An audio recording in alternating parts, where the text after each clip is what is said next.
Hello दोस्तों, स्वागत है आप लोगों का हमारे यूट्यूब चैनल महान सर में। और दोस्तों, हम इकोनॉमी पढ़ रहे हैं, यानी कि अर्थशास्त्र पढ़ रहे हैं। और आज हम जो इसमें पढ़ने वाले हैं वो बैंकिंग व्यवस्था को पढ़ने वाले हैं। पिछली क्लासों में हमने मुद्रा के बारे में जाना था, मुद्रा क्या होती है, मुद्रा का जो भी हमने एक इतिहास देखा था, मुद्रा के हमने पेमेंट ऑफ मेथड्स देखे थे, बहुत सारी चीज़ें हमने उसमें देखी थी। अगर आप लोगों ने वो क्लासें नहीं देखी हैं तो बहुत ज़बरदस्त क्लासें मैंने बनाई हैं, आप लोग वो जाके देखिए पहले, फिर ये क्लास आप देखना आके।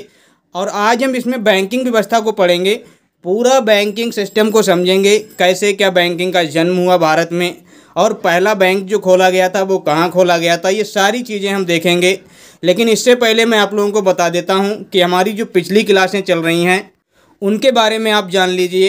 जैसे कि संपूर्ण भारतीय इतिहास की क्लासें हमारी कंप्लीट हैं, बहुत ज़बरदस्त वे में क्लासें कराई हैं। 71 क्लासों में कंप्लीट हिस्ट्री आपका कराया है। उसके बाद में उन्हीं क्लासों का मैंने क्या किया है, उन्हीं क्लासों से मैंने मैराथन्स क्लास बनाई है। जैसे कि संपूर्ण प्राचीन इतिहास की मैंने मैराथन क्लास बनाई है, कंप्लीट एंशिएंट हिस्ट्री की।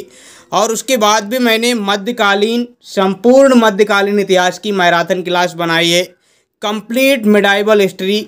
और उसके बाद में मैंने बनाई है 2 मैराथन क्लास आपके आधुनिक इतिहास की। और ये दोनों क्लासें बहुत ज़बरदस्त हैं, अगर आप लोगों ने नहीं देखी हैं तो फ़ौरन जाके देखिए, बहुत आपके के लिए पावरफुल आपकी क्लासें हैं। ये बहुत ज़बरदस्त आपकी ये मैराथन्स हैं आधुनिक इतिहास की, ये ज़रूर देखिए जाके।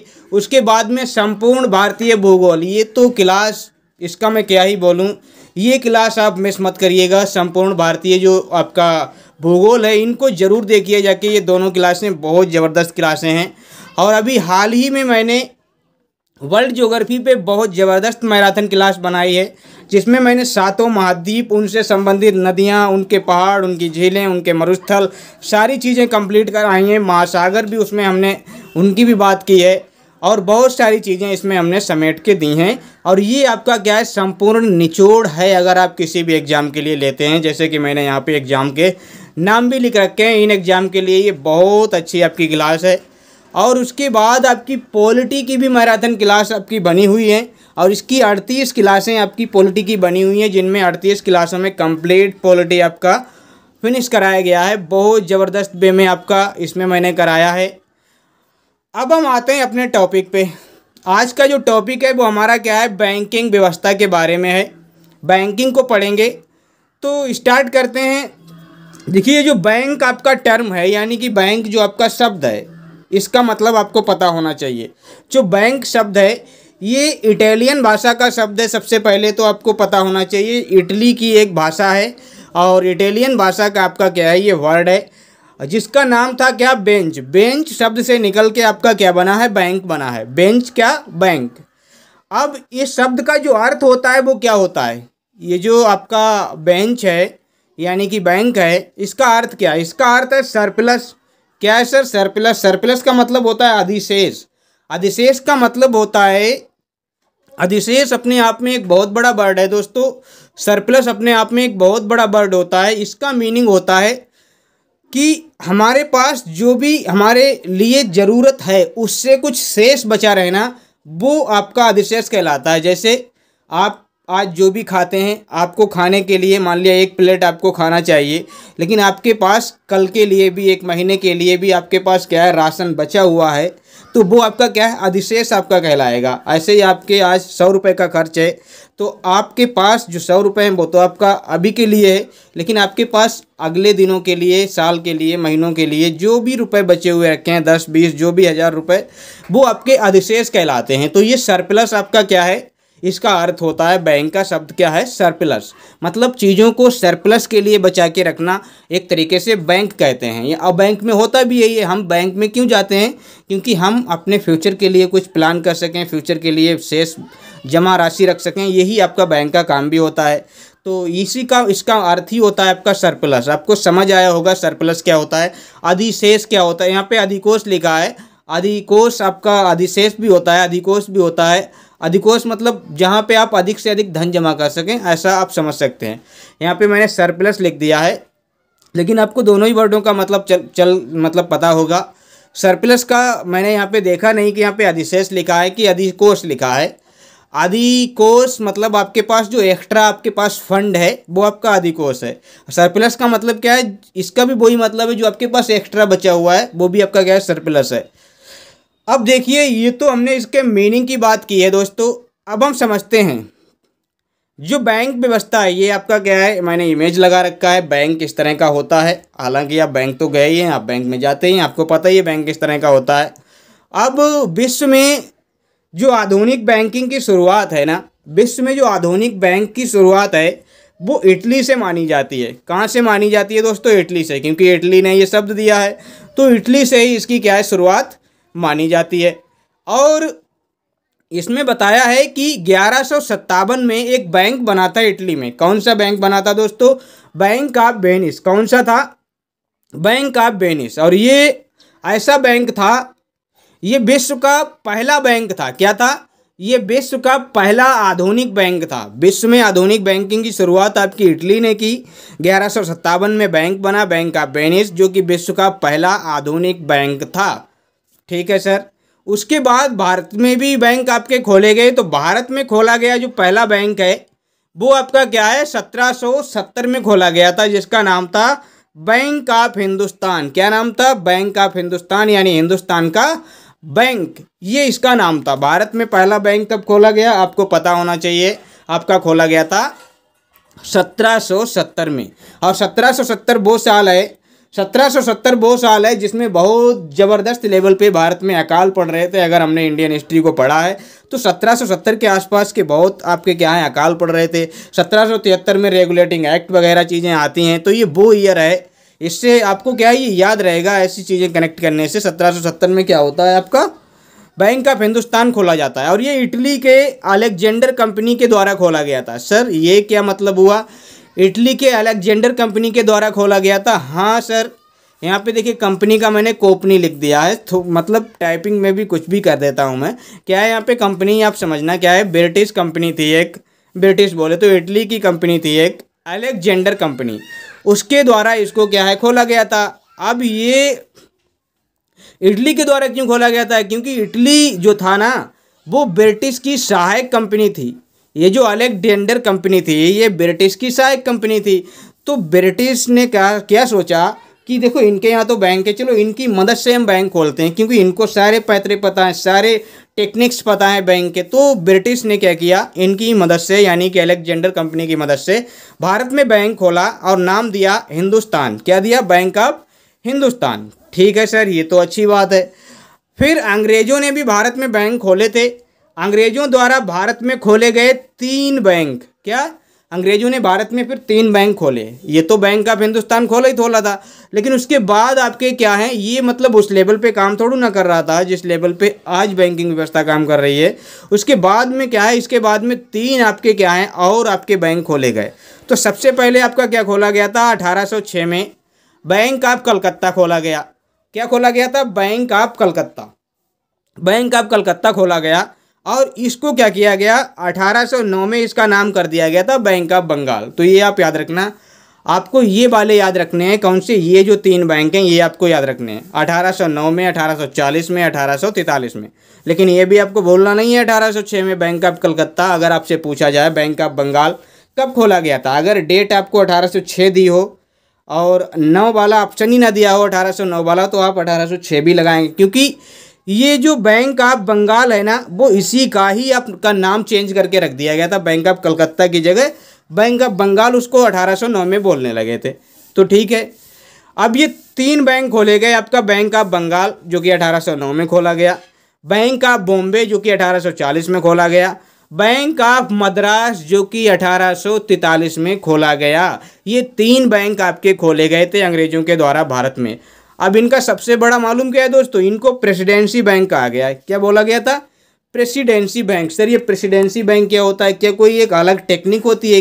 क्या ये अलग कोई इसको अथॉरिटी मिलती है? नहीं, ऐसा कुछ भी नहीं है, क्योंकि ये आपने पढ़ा होगा इतिहास में कि अंग्रेजों की 3 प्रेसिडेंसी थी, बंगाल था, बॉम्बे था और मद्रास। ये अंग्रेजों की क्या थी? 3 प्रेसिडेंसी थी और उन्हीं प्रेसिडेंसी में ये बैंक खोले गए थे, इसीलिए इनको प्रेसिडेंसी बैंक भी कहा गया था। बस इतना सा आपको समझना है। इनको प्रेसिडेंसी बैंक क्यों कहा गया?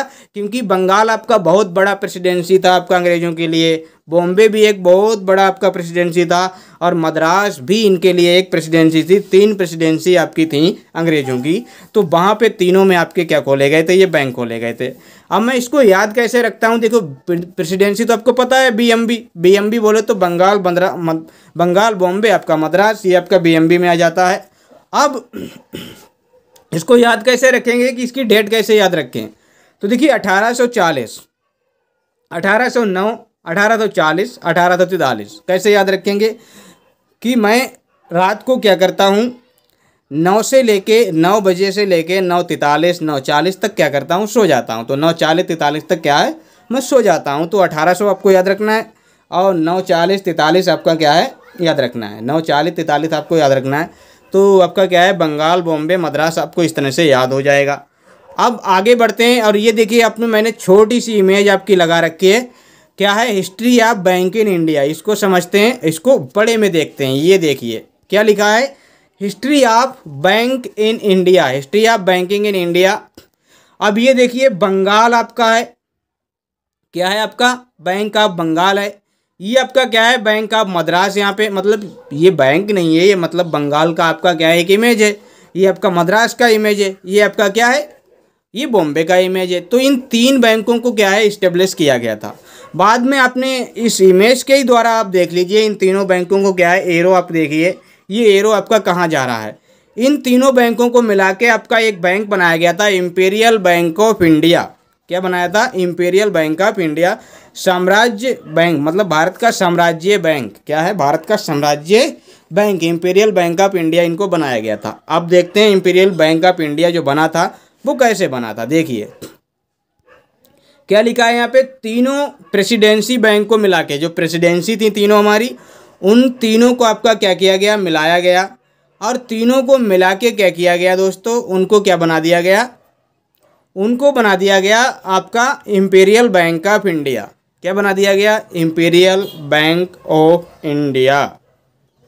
कब, 1921 में इनको इंपीरियल बैंक ऑफ इंडिया बनाया गया। तीनों को मिला दिया गया और नया बैंक बनाया इंपीरियल बैंक ऑफ इंडिया। अब इस इंपीरियल बैंक ऑफ इंडिया को जब बनाया गया, ये काफ़ी दिन इसने वर्क किया, बहुत अच्छे से वर्क किया। बाद में क्या किया गया, इसका नाम चेंज कर दिया गया, इसका रिनेम किया गया, नाम बदलकर इसको क्या किया गया, स्टेट बैंक ऑफ इंडिया कर दिया गया। और ये सर कब किया गया, इसको नेशनलाइज कर दिया गया था। जो आपकी बैंक है ये इंपीरियल बैंक ऑफ इंडिया, इसका राष्ट्रीयकरण करके, और इसका राष्ट्रीयकरण यानी इसका नेशनलाइजेशन करके 1 जुलाई 1955 को इसका नाम दिया स्टेट बैंक ऑफ इंडिया। तो जो आप आज देखते हैं भारतीय स्टेट बैंक ऑफ इंडिया, वो आपका इंपीरियल बैंक हुआ करता था किसी ज़माने में। 1921 तक उसका नाम इंपीरियल बैंक ऑफ इंडिया था, और 1955 में जाके 1 जुलाई 1955 में जाके इसका नाम पड़ता है, क्या पड़ता है, स्टेट बैंक ऑफ इंडिया यानी कि SBI। तो ये आप याद रखना। और ये जो स्टेट बैंक आपका क्या बोलता हूँ इंडिया है, ये किसकी सिफारिश पे इसका नाम ये दिया गया था, किसकी सिफारिश पे इसकी स्थापना की गई थी? तो एक व्यक्ति थे AD गोरेवाला। क्या नाम था? ये कमेटी आप याद रखना, ये कमेटीज बहुत पूछी जाती हैं कि SBI की स्थापना किसकी सिफारिश के आधार पर रखी गई थी। तो AD गोरेवाला आपका एक नाम है, एक व्यक्ति हैं, उनकी समिति थी, उन्होंने ये कमेटी बनाई थी कि इंपीरियल बैंक ऑफ जो इंडिया है इसका नाम अब क्या रखना चाहिए, इसी को हमको SBI दे देना चाहिए। तो ये आपका क्या बन गया था, SBI बन गया था। अब इसका SBI का आपका मुख्यालय कहाँ है दोस्तों? मुंबई में है। ये आप याद रखना, हेडक्वार्टर कहाँ पे? मुंबई में है। बहुत ज़बरदस्त तरीके से याद रखना। अब जो SBI बना, तो SBI जब बना था ना, उसके 4-5 साल के बाद क्या हुआ था, SBI की कुछ सब्सिडरी बैंक आपकी बनाई गई थी। क्या बनाई गई थी? कुछ सब्सिडरी बैंक आपकी SBI की बनाई गई थी, और ये 8 आपकी थी। SBI की 8 सहायक बैंक थी जो अलग अलग नाम से थी। मतलब क्या है, 8 सब्सिडरी बैंक ऑफ SBI। ये 1959 में 8 आपकी SBI की सहायक बैंकें बनाई गई थी। अब उनको देख लेते हैं। बाद में वो SBI में मर्ज हो गई। अब जो है, अब एक भी आपकी क्या है, सहायक कंपनी आपकी सहायक बैंक नहीं है। सारी की सारी अब क्या है, SBI हैं। और SBI एक ऐसा बैंक है जो पूरे भारत का सबसे बड़ा बैंक है, सबसे बड़ा कमर्शियल बैंक है, सबसे बड़ा आपका सार्वजनिक क्षेत्र का बैंक है। पूरे भारत में सबसे ज़्यादा इसकी शाखाएं आपको मिलेंगी, तो किसकी मिलेंगी? एसबीआई की आपको मिलेंगी। तो एसबीआई की 8 सहायक बैंक हैं, ये आपको पता है। अब वो कौन कौन सी हैं उनको देख लेते हैं, और उनको कब कब मर्जर किया गया एसबीआई में वो भी देख लेते हैं। एक साथ में ये सारी चीज़ें आपको क्लियर होती चली जाएंगी। देखिए जो पहले बैंक से उनको देखिए, एक आपकी क्या है? State Bank of Bikaner. क्या है? State Bank of Bikaner. और एक आपकी क्या है? State Bank of Jaipur. अब ये बताइए आप लोग कमेंट करके, ये बीकानेर और जयपुर आपके किस स्टेट में है? आप लोग कमेंट करके बताइएगा कि बीकानेर और आपके जयपुर आपके कहाँ पे हैं। तो स्टेट बैंक ऑफ बीकानेर और स्टेट बैंक ऑफ जयपुर, ये दो आपकी शाखाएं थीं। और एक आपकी थी स्टेट बैंक ऑफ सौराष्ट्र। ये भी आप कमेंट करना, सौराष्ट्र आपके कहाँ पे है? State Bank of Saurashtra, state Bank of Indore, state Bank of Hyderabad, state Bank of Patiala, state Bank of Mysore, state Bank of Travancore. ये आपकी 8 आपकी सब्सिडरीज थीं। अब इनको देखिए, ये जो बीकानेर और जयपुर थी, इनको 1963 में, मतलब 1959 में इनकी स्थापना हुई, और 1963 में मतलब अगले 4 साल के बाद इनको क्या किया गया? मर्ज कर दिया गया। कहा ये तो आपके एक ही स्टेट में, इनको मर्ज कर देते हैं, और इनका नाम रख दिया गया state Bank of Bikaner and Jaipur. क्या नाम रख दिया गया?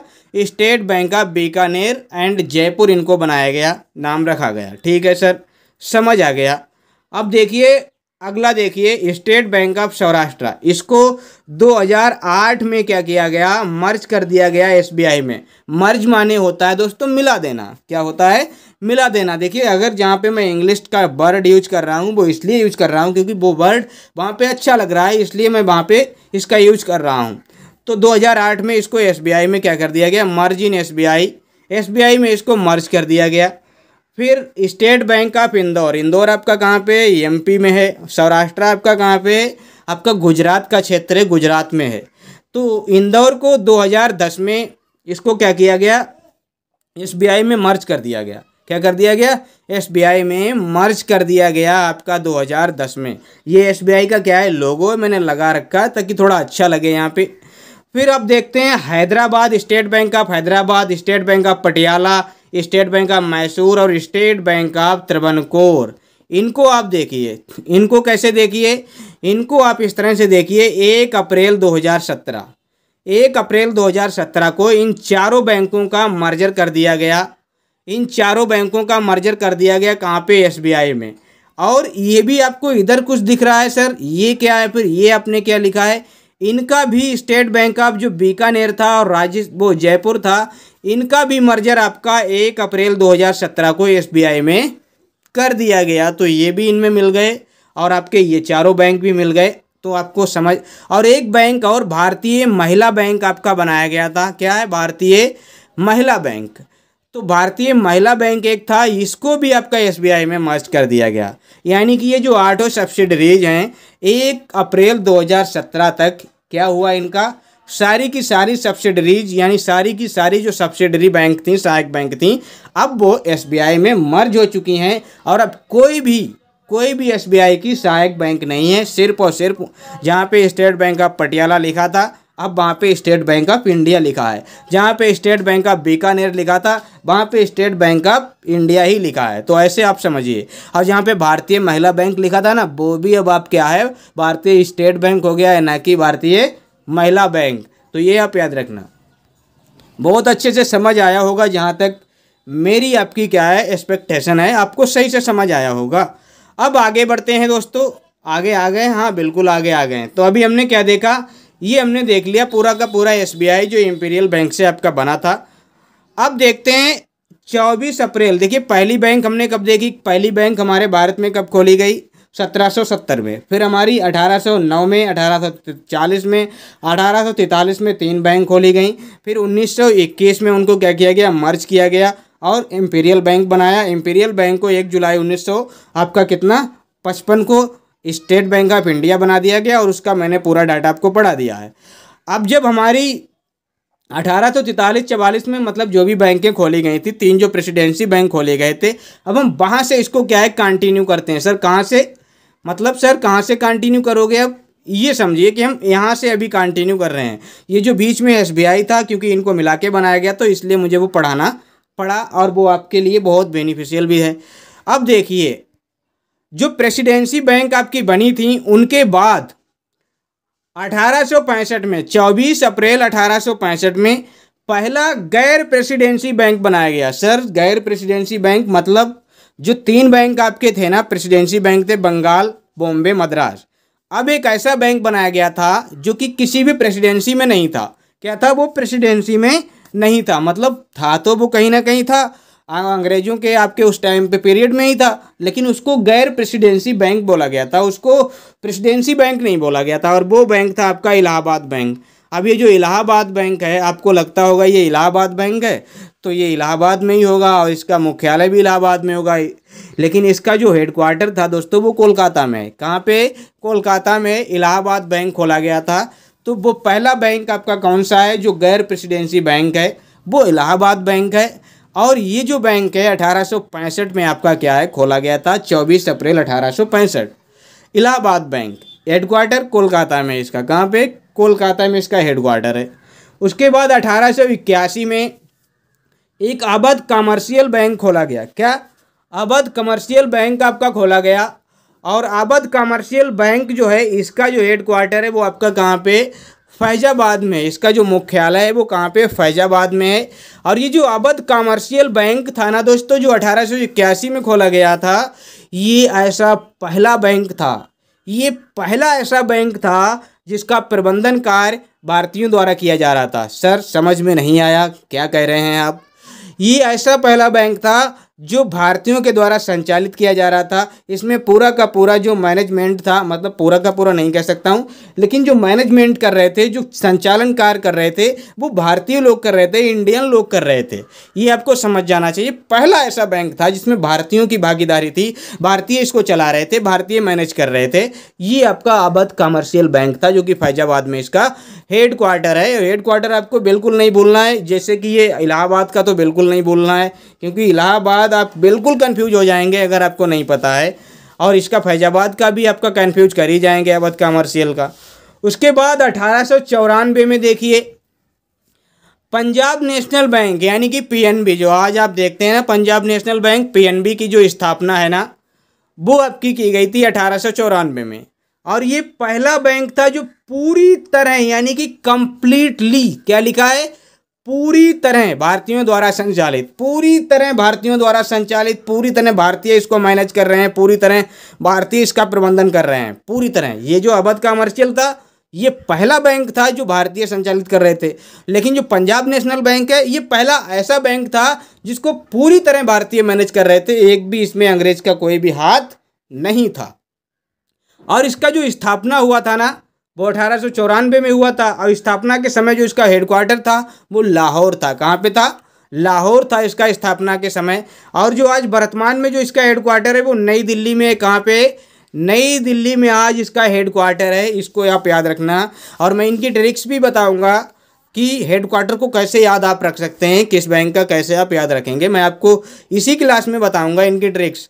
और इसके जो संस्थापक थे, मतलब इसको किसने स्थापित किया था, तो लाला लाजपत राय और एक व्यक्ति थे दयाल सिंह। ये दो लोग मिलके इसको क्या करते हैं? स्थापित करते हैं, पंजाब नेशनल बैंक को स्थापित करते हैं। क्योंकि ये पंजाब के ही थे, लाला लाजपत राय मेरे ख्याल से, दयाल सिंह वगैरह, तो ये पंजाब नेशनल बैंक की इन्होंने स्थापना की थी। लेकिन इनका हेडक्वार्टर कहाँ पे है? अब दिल्ली में है। पहले आपका लाहौर में था। क्यों था? क्योंकि लाहौर और पंजाब उस टाइम पे क्या था, एक ही मतलब एरिया में आता था। तो आपको ये क्या है, ये उसी में था। अब देखिए यहाँ पे 1911 में, अब ये पंजाब नेशनल बैंक को एक बार इसको देखिए, ये लिखा है ये पहला भारतीय बैंक था। अभी तक जो खोले जा रहे थे वो भारत में तो थे, भारतीय बैंक तो थे, लेकिन वो भारतीयों के द्वारा नहीं खोले जा रहे थे, लेकिन ये पहला भारतीय बैंक था। अब 1911 में एक बैंक आता है सेंट्रल बैंक ऑफ इंडिया। ये आप खूब बखूबी जानते हैं, सेंट्रल बैंक ऑफ इंडिया आज भी काम कर रहा है। ये पहला बैंक था, फर्स्ट कमर्शियल बैंक, यानी कि पहला व्यावसायिक बैंक। सर, ये क्या मतलब हुआ? अभी जो बैंक आप पढ़ा रहे थे, क्या ये व्यावसायिक बैंक नहीं थे? क्या ये कॉमर्शियल बैंक नहीं थे? नहीं थे, बिल्कुल भी नहीं थे। ये पहला बैंक था जो कॉमर्शियल था, जो व्यावसायिक था। सर, ये कॉमर्शियल और व्यावसायिक आप बताइए तो ये होते क्या हैं? मैं कैसे पहचानूं कि ये कॉमर्शियल है, मैं कैसे जानूं कि ये आपका व्यावसायिक बैंक है?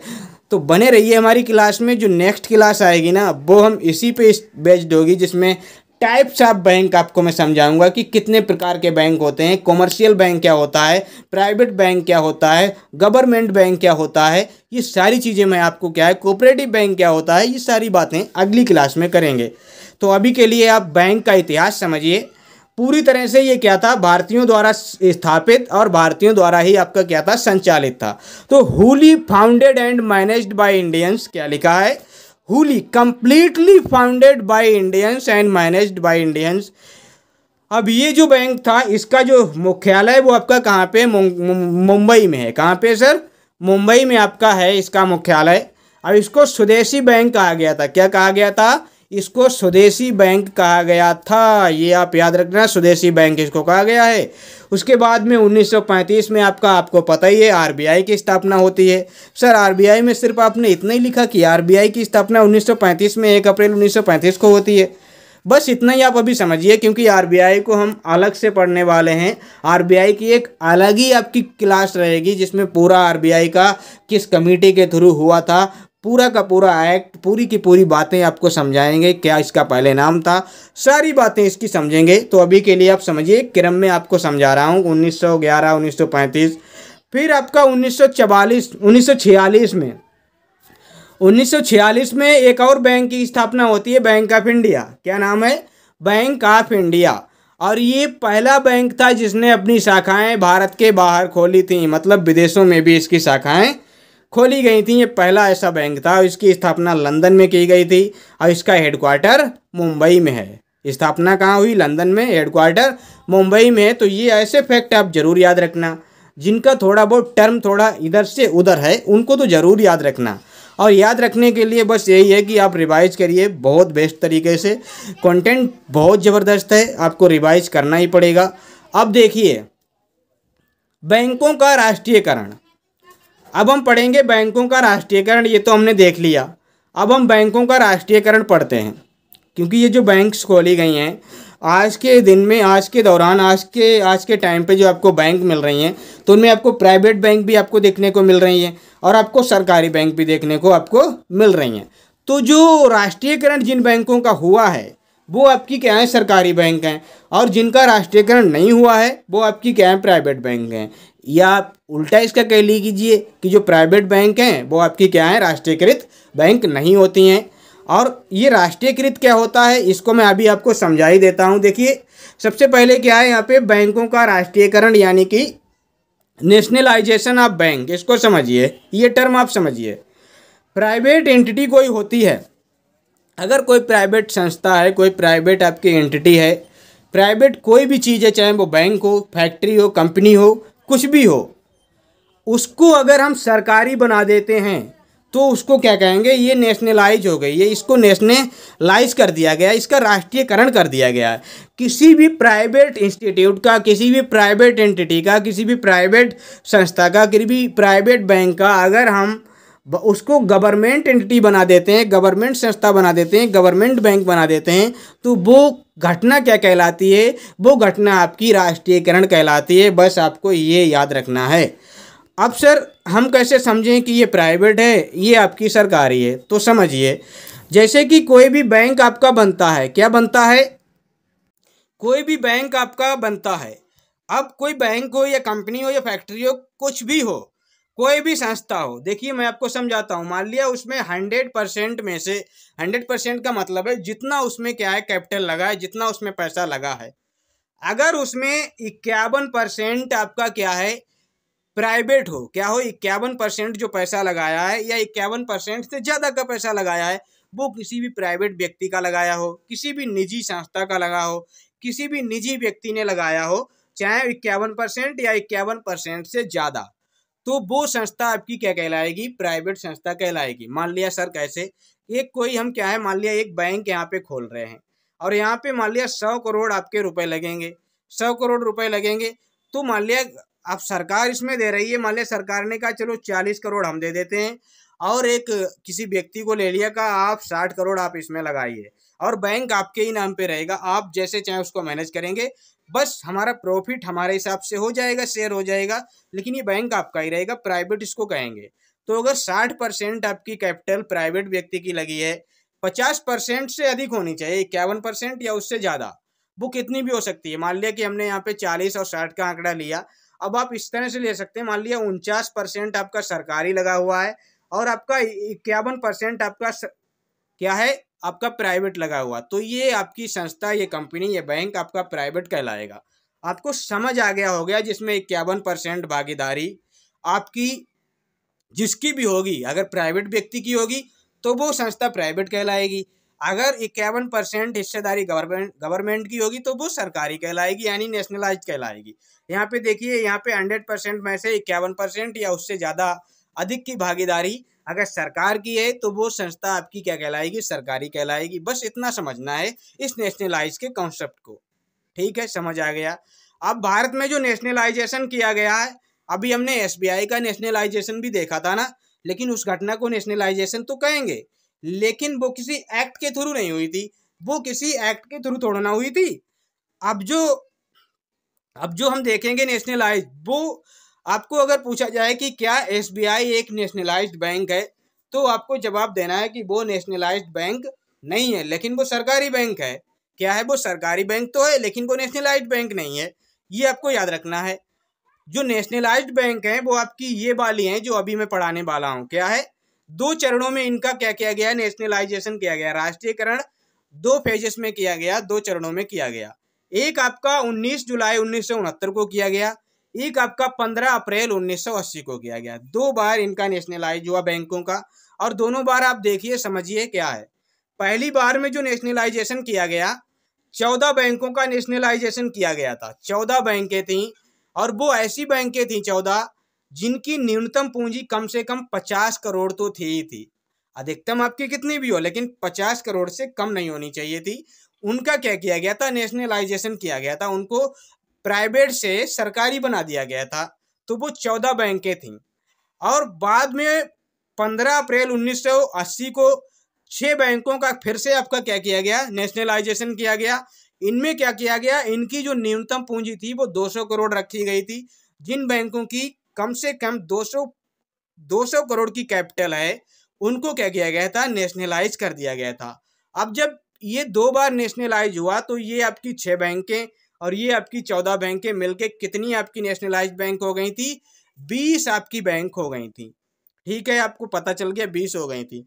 उसके बाद आपका 4 सितंबर 1993 एक बैंक है न्यू बैंक ऑफ इंडिया, वो इन्हीं 20 बैंकों में था।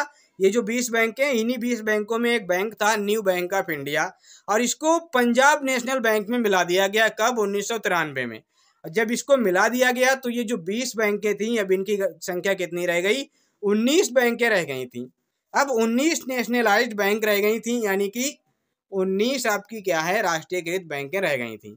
फिर क्या किया गया, फिर आपका क्या किया गया, 1 अप्रैल, ये जो 19 अभी थी ना, 1 अप्रैल 2019 को आपने पढ़ा होगा, न्यूज में भी आया था, आपका करंट अफेयर का क्वेश्चन बना था कि 1 अप्रैल 2019 को देना बैंक और विजया बैंक, आपने सुना होगा, देना बैंक और विजया बैंक, इनको क्या किया गया, बैंक ऑफ बड़ौदा में क्या कर दिया गया था, मर्ज कर दिया गया था। क्या कर दिया गया था सर, मर्ज कर दिया गया था। किसमें किसमें, देना बैंक प्लस विजया बैंक, इनको मर्ज कर दिया गया, इनको विलय कर दिया गया। किसमें विलय कर दिया गया, बैंक ऑफ बड़ौदा में। तो सर क्या बैंक ऑफ बड़ौदा आपकी सरकारी बैंक है? हाँ सर, सरकारी बैंक है, क्योंकि हम इसको पढ़ रहे हैं ना, तो ये सरकारी बैंक ही है। और विजया बैंक और देना बैंक को इसमें मिला दिया गया था। जिनके पास भी विजया बैंक और देना बैंक की, आपको क्या बोलता हूँ, पासबुक थी, उनको चेंज कराना पड़ा, उनको बैंक ऑफ बड़ौदा जैसी बैंक क्या मिली थी, पासबुक आपको मिली थी। फिर जब ये 2 बैंकें, अभी हमने 19 देखी थी, जब ये 2 बैंकों का क्या कर दिया गया, बैंक ऑफ बड़ौदा में मिला दिया गया था, मतलब 3 बैंकों का क्या कर दिया गया, उनको एक बैंक का नाम दे दिया गया था। तो क्या हुआ, 2 बैंकें कम हो गई, 2 बैंकें कम हो गई, तो बैंक बची आपकी 17। अब ये जो 17 बैंकें बची थी, इन 17 बैंकों का क्या किया गया, इन 17 बैंकों का अलग अलग पार्ट में डिवाइड किया। 10 बैंकें एक तरफ रखी और 7 बैंकें एक तरफ रखी। अब ये जो 10 बैंक थी, इनको क्या किया, इनको मिलाया गया और इनको मिलाकर 4 नए बैंक स्थापित किए गए। मतलब सर इन्हीं 10 बैंकों को मिलाया गया और 10 बैंकों को 4 बैंक बना दिया गया। कब? 1 अप्रैल 2020 को। 1 अप्रैल 2020 को ये घटना होती है। और ये जो है 7 बैंक, इनको ऐसे रहने दिए गए क्योंकि इनका अच्छा खासा बेटर था, इनका अच्छा खासा बजट था और ये अच्छा खासा परफॉर्म कर रही थी, तो इनको ऐसे रहने दिया गया। ठीक है सर। तो ये देखिए आप जो 4 बैंक बनाए गए 10 बैंकों को मिला के, इनको समझिए। देखिए ओरिएंटल बैंक ऑफ कॉमर्स, क्या नाम दिया मैंने? ओरिएंटल बैंक ऑफ कॉमर्स जो होती है ना, ओबीसी जिसको बोलते हैं, एक बैंक होती है उसको, plus United bank of India, ये 2 बैंकों को पंजाब नेशनल बैंक में मिला दिया गया। यानी 3 बैंकों को मिला के एक बैंक बनाया गया। क्या? पंजाब ने ओबीसी बैंक, यूनाइटेड बैंक, इनको मिला के क्या बना दिया गया था? पंजाब नेशनल बैंक में इनको क्या कर दिया? विलय कर दिया। यानी अब जो बैंक है वो पंजाब नेशनल बैंक के नाम से बचती है। ठीक है। फिर एक सिंडिकेट बैंक है सर, इसको क्या कर दिया? केनरा बैंक में मिला दिया। सिंडिकेट बैंक का कोई आपको नामो निशान नहीं मिलेगा, केनरा बैंक आपको देखने को मिलेगी। और जो आपके इलाहाबाद बैंक है, जो इलाहाबाद बैंक जो कि 1865 में आपकी क्या हुई थी? स्थापित हुई थी। और ये आपका क्या था? इसका हेडक्वार्टर आपका कहाँ पे था? कोलकाता में था। ये पहला आपका गैर प्रेसिडेंसी बैंक था। तो इसको क्या कर दिया गया? इसको क्या मिला दिया गया? इसको इंडियन बैंक में आपका क्या कर दिया? मिला गया। अब आपको इलाहाबाद बैंक की कोई शाखा नहीं मिलेगी, आपको इंडियन बैंक की शाखा मिलेगी। और मिलेगी भी तो उस पर इंडियन और इलाहाबाद दोनों लिखा होगा। अब देखिए आंध्रा बैंक, आंध्रा बैंक और एक बैंक है आपकी कॉरपोरेशन बैंक। कौन सी है? कॉरपोरेशन बैंक आपकी है, एक आपकी आंध्रा बैंक है। इन दोनों बैंकों को मिलाया गया और बैंक में किसमें विलय कर दिया गया? यूनियन बैंक ऑफ इंडिया में इनको मिला दिया गया। तो ये आपकी 4 बैंक आपकी बनी जाके, कौन सी? पंजाब नेशनल, कैनरा और आपकी इंडियन और आपकी यूनियन, ये 4 बैंक आपकी बन गई। ठीक है सर। देखिए 10 ये बैंक हैं क्या? देखिए 1 2 3 4 5 6 7 8 9 10, ये 10 बैंकों को मिला के 4 बैंकें गठित की गई और उनके मैंने नाम आपको गिना दिए हैं। अब इनको क्या है? मिला के क्या किया? देखिए 4 बैंक, 4 और प्लस 7 मिला के कितनी हो गई? 11 आपकी क्या हो गई? राष्ट्रीयकृत आपकी बैंकें आपकी कितनी हो गई दोस्तों? अब 11 हो गई हैं।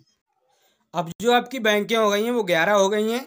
अब इधर आप आइए, इधर देखिए आप क्या है वर्तमान में जो सार्वजनिक क्षेत्र के बैंक हैं, जो पब्लिक सेक्टर के बैंक हैं, पब्लिक सेक्टर बोले तो जो आपके क्या है गवर्नमेंट के अंडर आपके काम कर रहे हैं, मतलब जो सरकारी बैंक हैं, आप ऐसे समझिए जो कि सरकारी बैंक हैं वो आपके क्या हैं?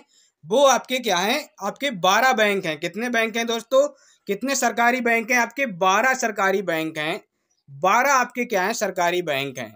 लेकिन 11 आपके क्या हैं? 11 आपके नेशनलाइज्ड बैंक हैं, यानी कि राष्ट्रीयकृत बैंक आपके कितने हैं? 11 हैं। और एक आपका क्या है? एसबीआई है, जो कि गैर राष्ट्रीयकृत है। इसको हम राष्ट्रीयकृत नहीं मानते हैं। हालांकि इसका जो इंपीरियल बैंक ऑफ इंडिया, उसका नाम बदल के, उसका राष्ट्रीयकरण करके उसको क्या कर दिया गया था? भारतीय बैंक बना दिया गया था, एसबीआई बैंक बना दिया गया था। लेकिन उसको क्या है? राष्ट्रीयकृत बैंक में काउंट नहीं करते हैं, बस इतना आप समझिए। ठीक है। अब ये जो 11 आपकी 12 बैंक हैं, इन 12 बैंकों को आप देख लीजिए, इसको भी मिलाइए और इसको भी मिलाइए। 12 आपकी क्या है? पब्लिक सेक्टर यानी कि सरकारी बैंकें आपसे पूछा जाए तो कितनी है? तो 12 हैं। अब इनके नाम देख लीजिए और इनके क्या है? हेडक्वार्टर देख लीजिए। मैं हेडक्वार्टर की इनकी ट्रिक बता दूंगा, आपको याद हो जाएंगे। देखिए पहले नाम देखिए, आपका स्टेट बैंक है, State Bank of India, Union Bank of India, Central Bank of India और Bank of India. Punjab National Bank, Punjab and Sind Bank, Indian Bank और आपका Indian Overseas Bank, Bank of Baroda, Bank of Maharashtra, UCO Bank, Canara Bank, ये सारे के सारे bank आपके सरकारी bank हैं। अब इनके हेडक्वार्टर आपको कैसे याद करने हैं, मैं आपको बहुत अच्छी ट्रिक बताता हूँ। देखिए ये जो आपके 4 बैंक हैं, state Bank of India, Union Bank of India, Central Bank of India और बैंक ऑफ इंडिया, जिसके भी लास्ट में आपका इंडिया दिख रहा है ना, जिसके भी लास्ट में आपका इंडिया दिख रहा है, चाहे फिर वो बैंक ऑफ इंडिया हो, यूनियन बैंक ऑफ इंडिया हो, सेंट्रल बैंक ऑफ इंडिया हो या बैंक ऑफ इंडिया हो, उसको क्या है? उसको हम क्या, उसका हेडक्वार्टर मुंबई में होगा। जिसके भी लास्ट में इंडिया है उसका हेडक्वार्टर मुंबई में होगा। जो भी सरकारी बैंक है उनकी बात कर रहा हूँ। ठीक है। और फिर आप देखिए पंजाब नेशनल बैंक और आपका पंजाब एंड सिंध बैंक, जिसके भी नाम में आपका पंजाब है, मतलब जो पंजाबी लोग हैं उनको आप मान लीजिए कि वो दिल्ली को बहुत पसंद करते हैं, और उनका जो हेडक्वार्टर है पंजाब, जो भी जिसमें भी पंजाब नेशनल बैंक हो गया, पंजाब एंड सिंध बैंक हो गया, इनका आपका क्या हेडक्वार्टर न्यू दिल्ली है। फिर अब आइए इंडियन बैंक और इंडियन ओवरसीज बैंक। अब देखिए अभी हमने यहाँ पे इंडिया की बात की थी, अभी क्या है ये इंडियंस की बात है। तो इंडियन जो है वो आपके चेन्नई में है। कहाँ पे? चेन्नई। आपने चेन्नई एक्सप्रेस जैसी मूवी भी देखी होगी। तो इंडियन एक्सप्रेस यानी इंडियन आपकी जो बैंक है और इंडियन ओवरसीज बैंक है, ये आपकी कहाँ पे है? इनका हेडक्वार्टर आपका कहाँ पे है? चेन्नई में है। ये आपको इतनी तो आपको याद होनी चाहिए, ये तो आपको ट्रिक मैंने बता दी। अब देखिए जो बैंक ऑफ बड़ौदा है, बड़ौदा, और इसका हेडक्वार्टर कहाँ पे? बड़ोदरा। देखिए बड़ौदा और बड़ोदरा सेम जैसी चीजें हैं। हाँ सर बिल्कुल सेम जैसी चीजें हैं, बैंक ऑफ बड़ौदा और बड़ोदरा। लेकिन बड़ोदरा कहाँ पे? ये गुजरात में है सर, बिल्कुल सही बात है। बैंक ऑफ महाराष्ट्र, इसको भी आपको याद करने में कोई आपकी मुश्किल नहीं है। महाराष्ट्र यानी कि पुणे में है। अब पुणे कहाँ पे? ये भी महाराष्ट्र में। बस आपको पुणे याद रखना है। अब यूको बैंक और आपका कैनरा बैंक बचा है, दो बैंक बचे हैं, इनको आप याद कर लीजिए। यूको को आप देखिए, ये आपका कलकत्ता में इसका हेडक्वार्टर है। अगर आप इसको स्पेलिंग के हिसाब से देखेंगे ना, तो यूको और कलकत्ता में कहीं ना कहीं जो शब्द हैं, कहीं ना कहीं जो आपके लेटर्स हैं ना, वो एक जैसे लग रहे हैं। जैसे कि यूको इसमें सी आ रहा है, कलकत्ता में भी आपका क्या है? सी आ रहा है, दो बार सी आ रहा है। तो कलकत्ता, ये आपका यूको बैंक आपका कहाँ पे? कलकत्ता में इसका हेडक्वार्टर है। और जो कैनरा बैंक है वो आपकी कहाँ पे? बेंगलोर में। बस ऐसे आप याद कर पाएंगे तो मुझे लगता है आपके लिए बहुत बेनिफिशियल आपका रहेगा, बहुत अच्छे से आप याद कर पाएंगे। बहुत मतलब इससे आसान तरीका अब क्या ही बताऊं आपको, इसको याद करने का हो ही नहीं सकता। अब आपकी ये क्लास आपको समझ आई होगी, बहुत सारी चीजें हमने इसमें कवर की हैं। अब आपको मैं बता देता हूँ, ये आपका क्या है? पीडीएफ। किसी को भी इंडियन हिस्ट्री का पीडीएफ चाहिए, मात्र 50 रुपए में है। कंप्लीट इंडियन हिस्ट्री है, एंशियंट, मिडाइवल, मॉडर्न है। पॉलिटी आपकी कंप्लीट पॉलिटी है, ज्योग्राफी आपका इंडियन और वर्ल्ड दोनों ही इसमें है। 50 रुपए की पीडीएफ है, आप इसको ले सकते हैं। परचेज करने के लिए लिंक डिस्क्रिप्शन में है, और अगर डिस्क्रिप्शन में जो लिंक है वहाँ से ना मिले तो आपको वहाँ पे फ़ोन पे नंबर और हमारा एक और नंबर जिस पे आप स्क्रीनशॉट भेज सकते हैं आप पेमेंट करके, और आपको पीडीएफ व्हाट्सएप पे ही आपको दे दी जाएगी। आपको बता देता हूँ कि ये जो प्राइस है बढ़ने वाला है, तो इसलिए आप लोग जल्दी से जल्दी इन पीडीएफ्स को परचेज कर लें। बहुत अच्छी पीडीएफ है, इनसे ज़्यादा बेहतर आपको किसी भी चैनल पे आपको पीडीएफ नहीं मिलेगी इससे बेहतर। तो मैं आपको बता देता हूँ ऐसी पीडीएफ कहीं नहीं है, ज़रूर परचेज कीजिए। और अभी तक अगर आप लोगों ने मतलब क्लास को लाइक और सब्सक्राइब और चैनल को ये सब नहीं किया है तो ज़रूर कर लें, चैनल को सब्सक्राइब कर लें, क्लास को लाइक कर दें और शेयर भी कर दें। और इसकी टेलीग्राम पे हम इसकी क्लास वाइज पीडीएफ भी डालते रहते हैं, तो वो भी आपको मिल सकती है। आपको टेलीग्राम चैनल आपको ज्वाइन करना होगा, महान सर के नाम से इसको ज्वाइन कर लें। और ये क्लासें मैं आपको बता ही चुका है, जरूर देखें। ये क्लासें बहुत बेनिफिशियल होंगी आपके लिए, बहुत ज़बरदस्त क्लासें हैं, तो देखते रहना। और फिर हम मिलते हैं अपनी नेक्स्ट क्लास में, तब तक के लिए धन्यवाद।